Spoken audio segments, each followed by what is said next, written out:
Шүнийг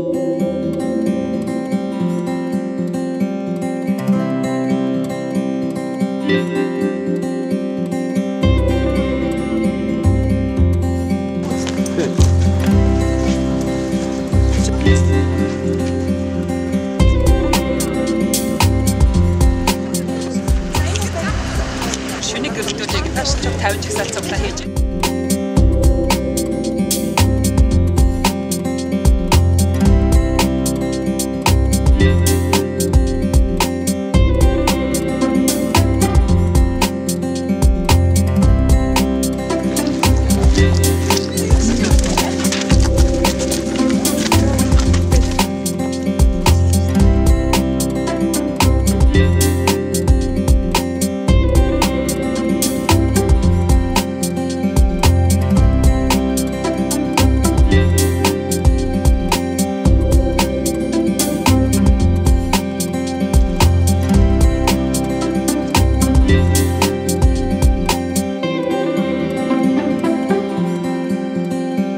Шүнийг гэрэлтүүлээгээд аяны хүрээнд нэг гудамжийг сонгож аваад бид нэр 60 төгрөгийн бүрэлдэхүүнтэйгээр шүн ямарч гэрэлгүй одоо сонгон харихын төргийн толгойн нэг гудамжинд ирчээд байна. 65 гаруй сайн дурын охтуудтай хамт энэ ажлыг хийж чад амар их баяртай байна.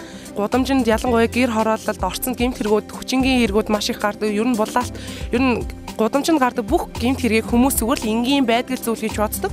Би бол өөрөө энэ хувь өөнийхөө хувьд хүлээн зөвшөөрдөггүй.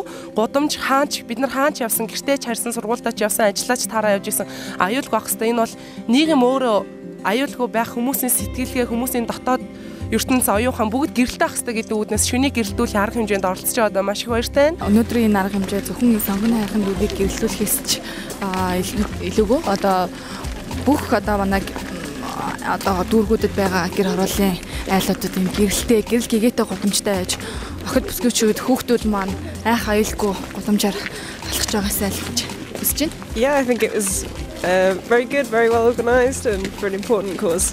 Have you had any chance to go like districts? I used to live in the Gare district, so I know what it's like. I understand.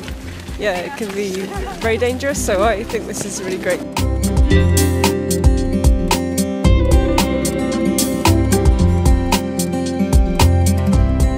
Тоя гэдэг охины гэрлүүг харих замд байгаа бид нэр явж сая үзлээ. Тэгээд маш харанхуй, маш одоо аюултай.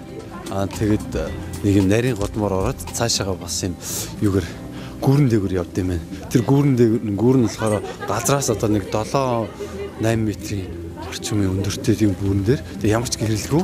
Залуу эмэгтэйчүүд, залуу охтууд ер нь ямар ч насны эрэгтэй эмэгтэй хамаагүй бүх хүмүүс гэрлүүгээ харихтай айцтай биш амар амгалан гэртээ очиод тийм оройччүүл ингэж тэгж санаа зовлтгүйгээр тайван гэртээ хардаг болоосай л гэж хүсэж байна.